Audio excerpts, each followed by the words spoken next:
In this video, we're going to continue our tutorial on the Charlie Brown Christmas Time Is Here tune from Charlie Brown's Christmas special. It's the one where the whole gang gathers around the tree that was just fixed and sings this song. And it's a very, very nice jazz ballad in 3/4. So where we left off was the A section. And then we finished it off with the end of the A section.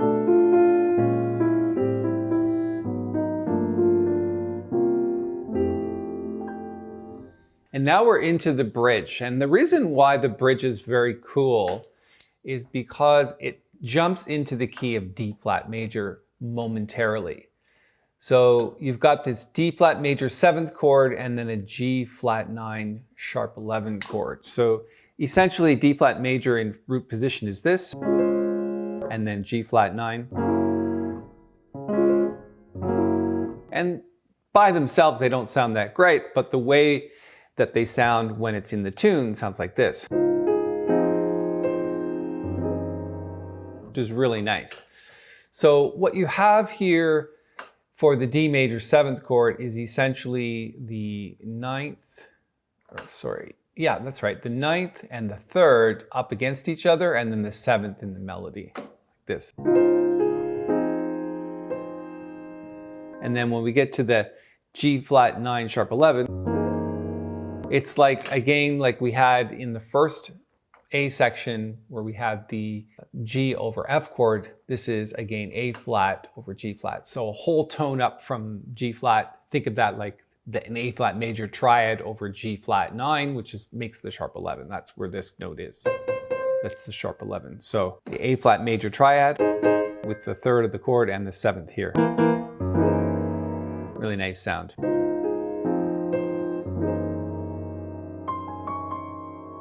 It's nice little doodling in the right hand, or noodling as it were.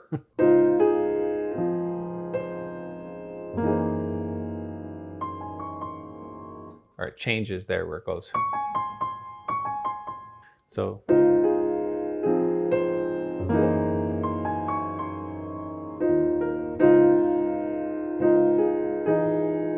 Now let me play that correctly.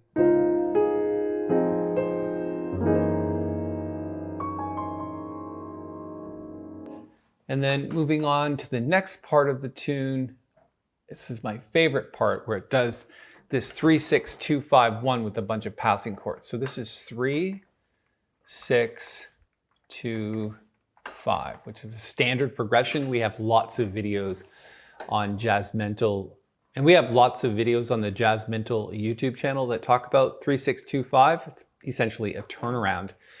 But what Vince does, or Vince Guaraldi does, is he puts these chords as passing chords.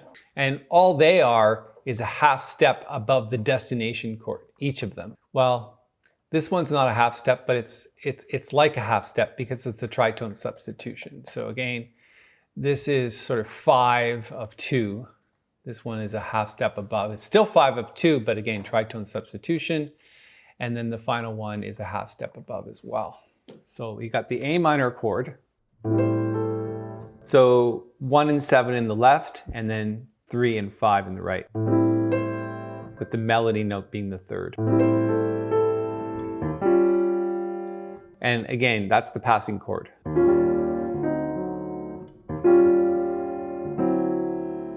Going to D with an E natural. So.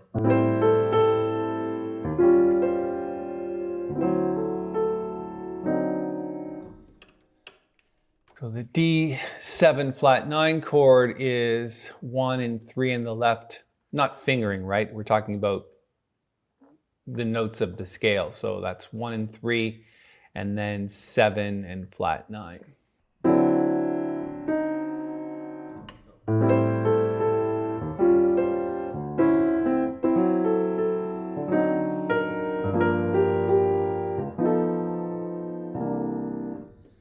That's my favorite one, is this one, which is the D flat 9 chord leading to the C7. So this chord right here.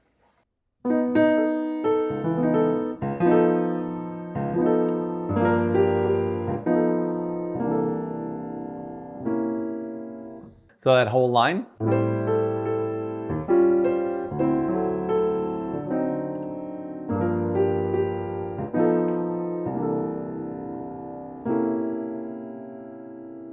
Sometimes what I do there is like this. Kind of go down from the D natural to the D flat.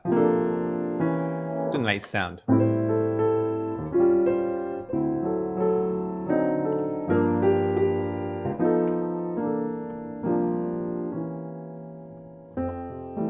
Resolving, obviously, to the F major chord. So keep that in mind. These passing chords are really important when you're playing ballads such as this. It adds an extra level of flavor to the tune, gives it some dissonance and some real movement, because again, those are tritones that are resolving to the next chord. So let's see where we can go from here, which is essentially just a repeat of the beginning of the tune. So we're going back to here.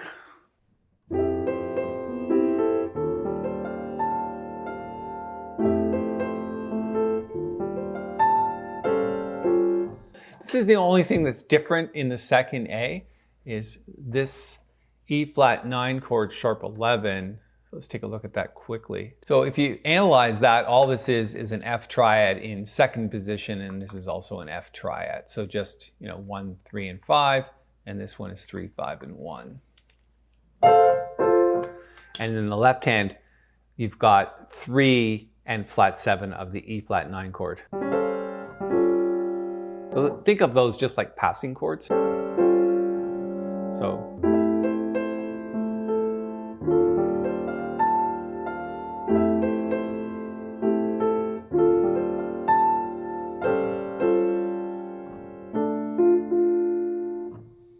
okay, and then it just goes and finishes off again with the same pattern from the first section.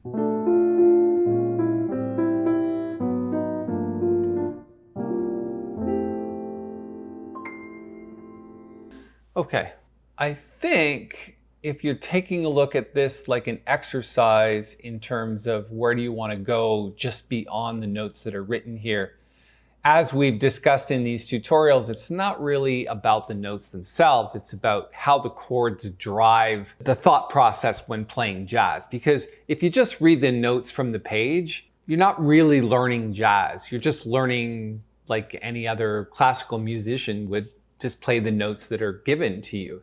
But understanding where they came from and the harmony that's behind them, that's the important part of these tutorials, is to understand how the tune is put together structurally, so that when you go to improvise over top of it, you have that basis, those chords which tell you what to play.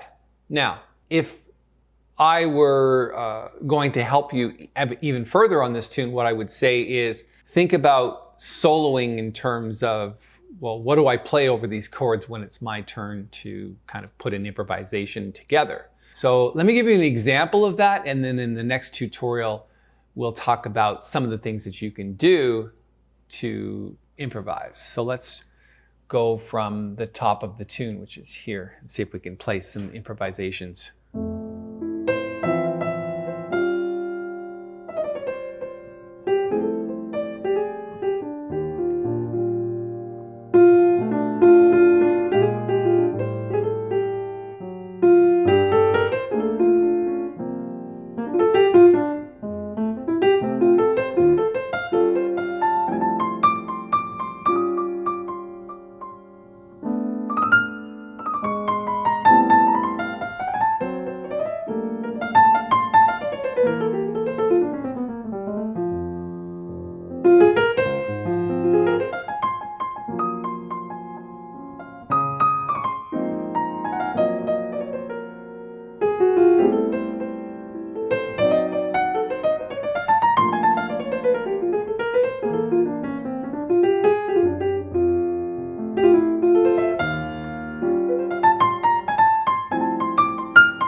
So I'm not sure if you got any ideas from that just very quick solo, but what I'm doing is I'm using the chords and the structure of those chords to kind of over this very nice ballad by Vince Guaraldi.